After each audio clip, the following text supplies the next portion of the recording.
Okay, here's my bumper that I bought from Amazon. It's a super ATV bumper. I believe it's the same thing as a thumper fab. I imagine they just put their name on it. The other thing I did, I got the super ATV winch, and it's a 3,500 pound winch, about the biggest one I could find that would bolt into this area. So it's works good and everything. Anyway, wiring for this thing is pretty simple. You've got a blue wire and a red wire that go to this, and you can't see the red. I've got as you can see, I put a piece of hose or something around that sharp edge so it doesn't cutting into my wires. The wiring itself is ran, and I ran at the same time the light wires. These lights are pretty neat. They're amber and white, and they flash, they strobe, they individually, they do a lot of different things.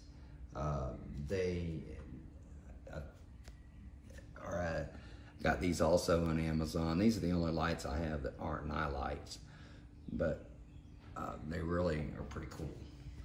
So I ran the wiring for them. Now those lights have to have 3 wires. So you've got a hot ground and a yellow, I believe it is, for your amber.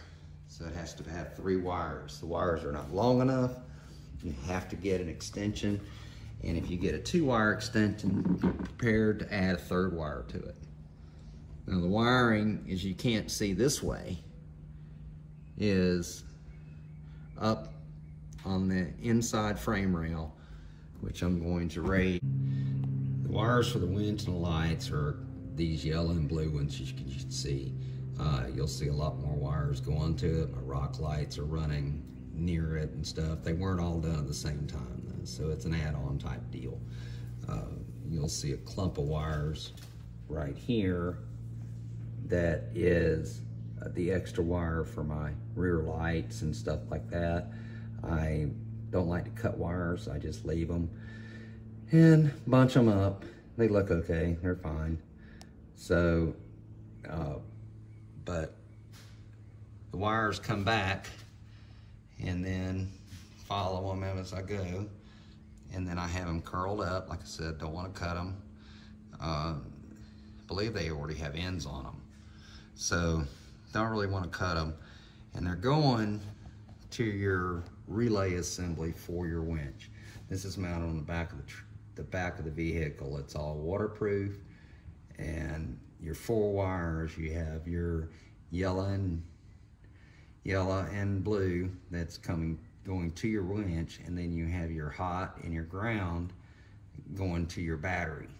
The other thing that you have here that you can't see hardly is the little black wire. Not little, but you can see that wire right there. It looks like a zip cord. That is your controls for your winch. All that goes up here into your battery. You can see the red wire pretty plain there. The black wire is there beside it, going to your battery. Black wire, I just hooked into the bolt there. The red wire is covered up at this point, but it's just bolted solid to the thing. Your small black wire, it's just I believe a 3-wire setup for your winch. Control button is just followed on through, and like many other things, you have to be able to move it to get to the to get everything up front. Now the big cables, that's as far as they have to go. So the only thing you've got to take up front technically is your control. And this winch comes with a remote control and a button control. So you have to pull your tunnels covers off, ran all the wires through there, back up front, and then the winch control is this one right here on the very end of the bottom. Now, as you can see on my thing, I'm out of room. I like lights, I got a lot of things, and I'll probably still have more. But this bottom one on the right-hand side there is your winch control. It's already powered. There's no relays to go to it. It comes straight from your relay box in the back. So it just goes up into there, and I cut a hole for it the right size. Instead of getting a different winch button, I just use theirs. It looks fine. It's rubber covered. It's pretty neat. And then, but I added all my accessory stuff basically in here and then over on your left-hand side. But I cut this out, you know, just kind of measured, and I use a hot knife. I use my box cutter style knife and heat it, and then just cut it out, but don't cut it out too big. It's, I believe, 3/4 by something, I can't remember. But, and then I take if it's messed up a little bit, I'll just take a file and file it down and make it fit. Better to be too small than too big. And as I said, I've got a lot of accessories. All my original blank places are filled up. Your rear lights has its own controls. I powered it through the pulse bar up front, in the very front. And, but this control right here is this control right there is what controls those rear lights on the bumper. On and off, and then your modes. Now you don't know what mode you're in, but just get out and check, or somebody can look, or you can play with it, whatever. But it works good, and it's just all mounted right here. I also have under dash lights and stuff, and that's what this one's for. Not really a neat way to do it. The pulse bar and such, excuse my tape and marking, but until I get my labeler, remember to bring it from work to label everything, taped it and wrote on it. It is what it is. But you have to remember something with these switches, is that if you wire in to the yellow wire and go to your key switch, that's all well and good, but your lights and your big lights and stuff like that cannot handle that. You'll end up blowing your little 10 amp fuse in the back by your battery. So what I did is all my lights are powered off of the battery. Be the red wire off any of these and such. And so they're straight off the battery. Problem is that when you get into your switches, as you can tell, nothing's on right now. No lights are on. I turn the key switch on and everything lights up, okay? If you hook all these to battery, they will all be lit up all the time. So what I did was, the way the Ottawa or factory style switches are wired, I wired the lights into the key switch. You can also wire it into your light switch if you wanted to, but all I care about is being on when the key switch is on. But and then when you go to turn them on, they're lit up the other way because it's showing that it's on. This is the bottom part of this light, and these are what they call lower independent switches. So that means that they come on independently from the top. So when you wire them up, the lower independent, when you look at the wiring diagram, and Ottawa sends you all that with the wiring diagram. If you hook this into your key switch, they'll just be on only time when the key switch is on. As soon as I turn this on, this is powered to the outgoing power that you have for the switch. So this would be battery power, and this would be key switch power. Okay, so the other things I've done with this machine is I've added a lot of lights, which I've said. A front bumper, 15-inch nightlight light. All my lights are nightlight except for the ones in the rear bumper. I've added this triple row 15-inch nightlight light. I've added pillar lights.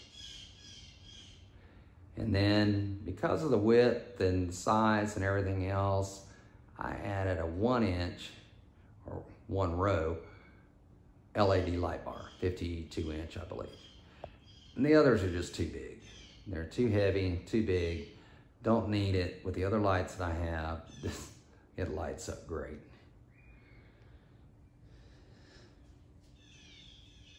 Added the extension, a brush guard from Polaris.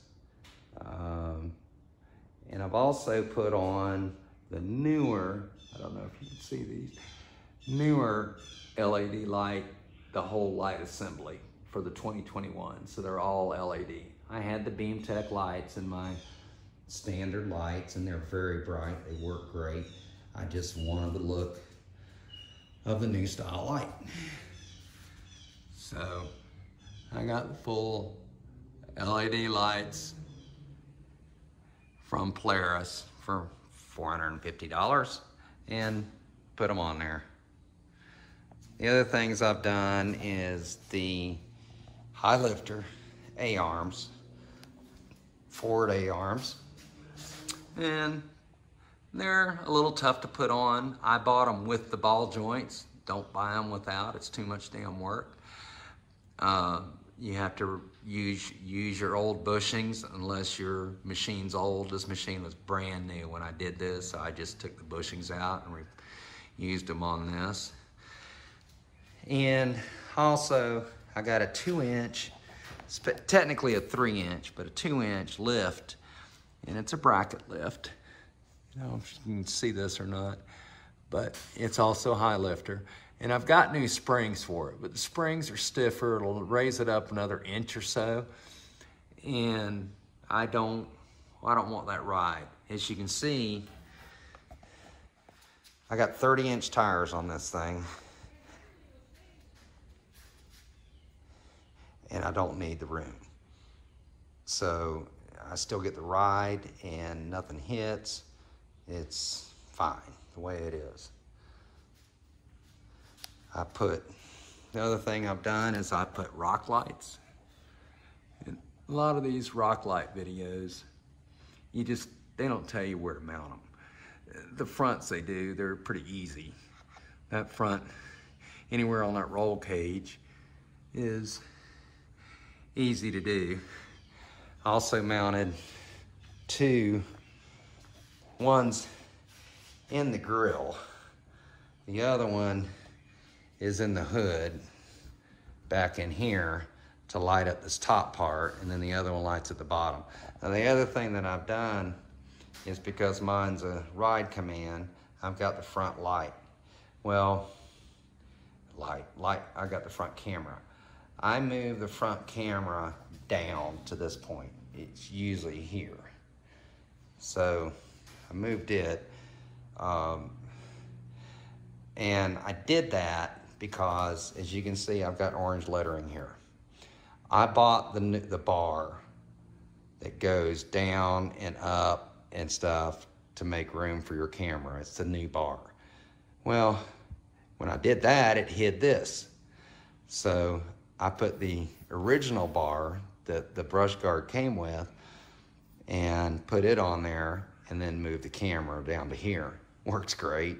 It fits. It kind of just snaps in anyway. Nothing screws in, just snaps in. And the other thing I've done is your rear rock lights. This is where I had issues with, where to mount it at. You've got a muffler, everything in the way down here. So this one here, if you can see it, is mounted to the frame right there. And you've got enough room to get a drill up in there and to be able to tap it. So it's the same place on the other side. It's about right underneath your VIN number. And I was able to get them in there. I also put, this was an 8 set. So there's one underneath on the frame in the rear, right above my, I put a reverse light on it. Other thing I've done is I put the whip lights on. These are also nye lights also. Rock lights are nye lights, these are nye lights. And the biggest thing that I had was mounting them.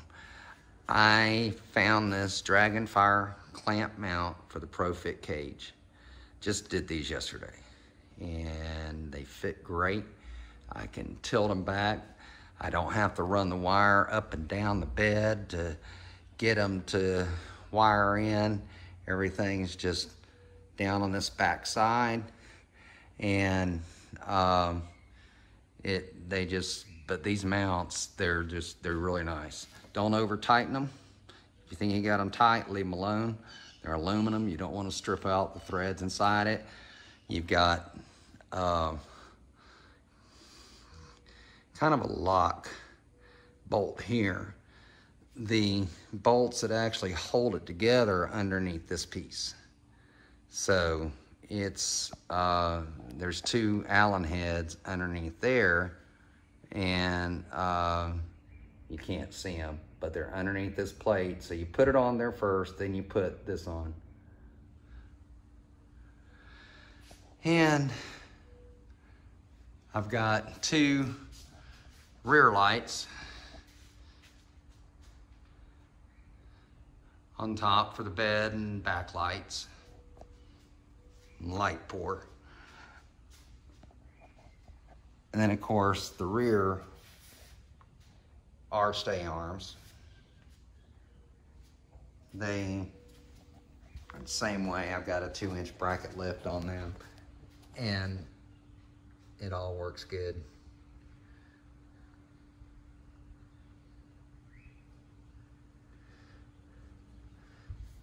So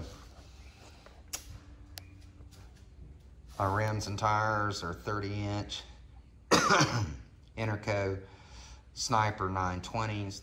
They hold the weight. I carry a lot of weight in the back of this thing. I will take my little loader and just load it up with rock, dirt, whatever, and I mean to the hilt. And I wanted something that would hold the weight. I've got a mud grip set of tires that put them on occasionally. I just picked them up the other day, but they will not stay on this thing. I'm not trying to tear this thing up. I don't think I'm pushing it too much for what I've got, but they hold weight real well. I think it's 1,100 or 1,200 pounds per tire. So the other thing that I have done is I have got the electric bed hoist because of me dumping a lot of stuff. Now this one is electric, it's a screw. It just goes up and down. This is at the highest point that it goes. You can still pull your pin very easily and lift the bed all the way back until your rear bumper hits. With this bigger bumper does that. So it works well. I was scared of it. My Kawasaki's all had hydraulic lifts on them and would pick up the world. But this one here will dump this bed loaded. I've got the toolbox, and people say, well, why didn't you get the Cam Tech or whatever it is, Cam Lock or whatever it is box? Well, 1, I wasn't gonna spend $600. 2, the Cam Lock box goes all the way to the bottom, okay, which is fine, but I wanna be able to slide stuff underneath this thing. instead of only having a 3-foot bed, I still got, or a 2-foot, 3 or whatever it is, 3-foot bed, I still got a 3-foot bed. I'd cut it down to 2 foot if you put something all the way down to the bottom. This box is like $400 or something. Got it off eBay also, but it's United Welding.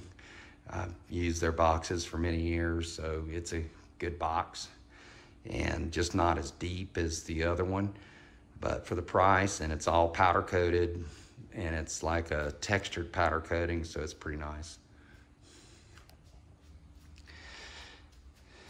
But that's basically where I'm at with this. The other thing that I've done is, mine's got the roof liner because of the ride command in the roof. I put in rear speakers. Well, the rear speakers are great. They work fine. They sound good. Everything's fine with them. Problem is, when you go to hook it up, you don't know this, is that they're pre-wired for these speakers, and the plug-in is right behind your cluster, which is great, easy to get to. So I'll plug it in and everything like that, and you know, all my wires are ran up my pillars. It comes with some of this rubber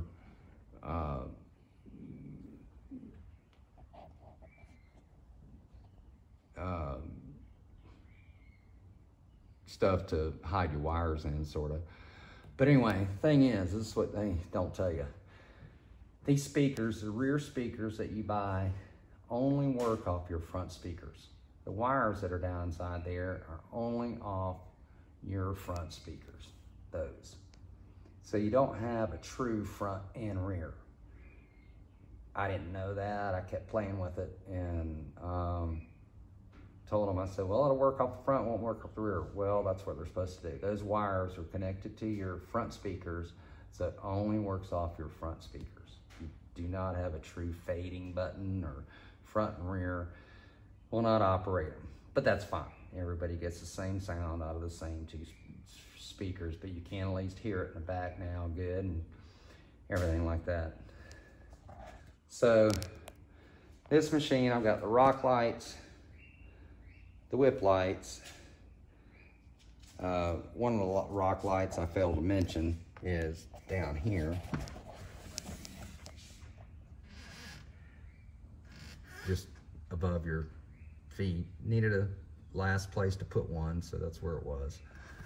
And then the other thing I have is just under dash lights. They work off this little plug-in thing here. And then I've got a remote in there also. The whip lights also run off of a different remote. I turn them on here, but to control them, I have a small remote that I use. The rock lights work off your phone. Turn them on, and then you have a phone app that you use. Why Nightlight did that? Why didn't they make them both the same way? I don't know. Be nice just to have one remote. Of course, I can control either or, you know, with two remotes, but still. And but that's about what I've done to this machine. And I won't say I'm done. I'd like to have half doors and finish it up. I do have a tip out, or a flip down windshield. It's also Polaris. I've got it off right now. It's just polycarbonate. I don't know if I'm gonna go with glass or not. It all depends. Until this one breaks, I'll probably leave it alone. It's enough. In Florida, I need something to get a lot of air in. I'm scared of putting a full windshield on it with just a vent. So, but this is basically the what I have done, and maybe help you with a little bit of explanation of how to get from point A to point B. You got to remember, with all these big lights and stuff, you must have a relay with them. You can't just run it off your switch. It'll blow your fuse. That's the purpose of a relay. You can power it off your switch, but you can't. The power to run the light itself has to be a heavier, bigger wire. Now, luckily, these are all LEDs, doesn't kill you. But I did it, and it blew my fuse and stuff like that, and it was just that I wasn't thinking. And that wasn't because the relay was there, it was because I was powering everything through the switch wire. So I eliminated all that.